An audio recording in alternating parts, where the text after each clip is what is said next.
And even though, see this asterisk, worthwhile, it's also not about an audit as to what's already truly effective now, more than we think, the Sugraim, and what is not, more than we think. In other words, it's more fucked up than we realized, but it's also better in certain areas than we realized. Later today, I'm going to be having coffee with a friend of mine from the Foreign Ministry who's responsible for this Grand Slam home run in old media, the New York Times, as if you live in it, right? Okay? So there are a lot of things that are working very well, and I don't want you leaving today thinking that we're going to hell in a handbasket.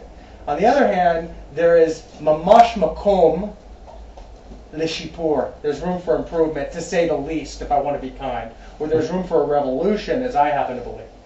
So a lot of this other stuff, people that are better equipped, that are living this day to day, can handle this. Some of my knowledge is a little bit dated, so they can deal with some of these issues. I want to talk about a new paradigm here. Let's go to the next one.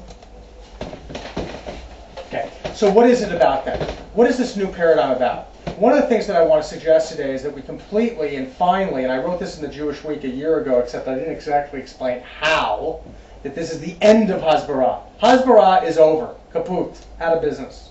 Instead, it's replaced by a new paradigm that has the emphasis on communications and marketing.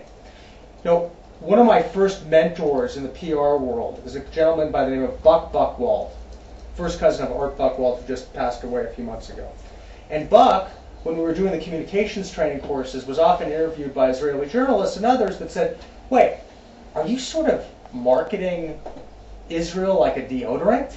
I mean, how dare you? I said, yeah, I am. Essentially, it's a product. Okay? So what I want to do is take it one or two steps further, if that's the case, and I think it is, in terms of creating a structure, not a bureaucracy, but a structure and a platform and a set of techniques and strategies that can go much beyond that in terms of how we market. Okay? Part of it is about our story. Now, this is a very sort of in vogue kind of thing. You can see ads if you guys in this. How many of you guys are all from North America? No, definitely not. Mix of people living here. Mississippi, which is not necessarily North America. We have some Israelis. We have awesome. Where are you from? Panama. Okay. Panama. Wonderful. There's an ad now as you drive into New York City by the new anchor of NBC News, Brian Williams, and his tagline is "Telling America's Story." So a lot of what we're going to talk about in marketing today is not hardcore push marketing, buy, sell. It's more nuanced, and it's more about narrative. So one of the things I want to suggest to you today is that our story, in terms of communicating for Israel, needs a makeover. We need to look at it both from word choice point of view, graphic point of view, visual point of view, etc. It's about branding, not blanding, not being bland. You know, there's this deep-seated notion that we have that we should be like any other country.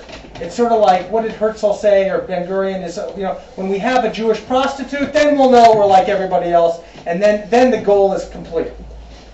I don't know about that. I think being different is a good thing, especially in today's crazy, cluttered world where we're just getting bombarded by different messages. So I want to focus more on branding than blanding, but not the branding of let's do a research survey to see what the world thinks about us. Let's spend $200,000 to see how we're perceived in America. I'll be audacious in telling you, I think I have a pretty good fucking idea of how we're perceived in America. And I can go through the adjectives and you can save the money.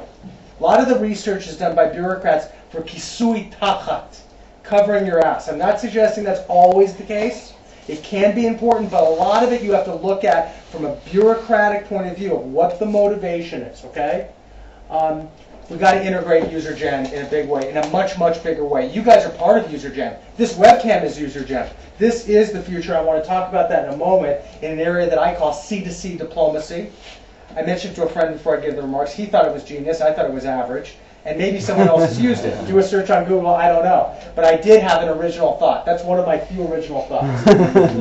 Let's be heavy on the visual images, video, interactivity, and speaking not English but American. Now, the same thing could be said if we're in Amsterdam to speak Dutch. So what I want to just adapt that, use that as an example. We've got to be creative. You know, there's a book out, a neocon book, maybe some of you guys have heard of it, a book called Ideas Have Consequences. Ideas matter. And I think they do. And I don't think, you know, like the American adage goes, you know, that and $1.50 or now $3.50 will buy you a cup of coffee. Ideas do matter. And I want to talk more about that. Dreaming about what Israel's communications could be, and guess what? Audaciously enough saying, maybe if we did something together, maybe it's not just a platform for Israel, but maybe it could be an example of what other countries could do in terms of public diplomacy. Next.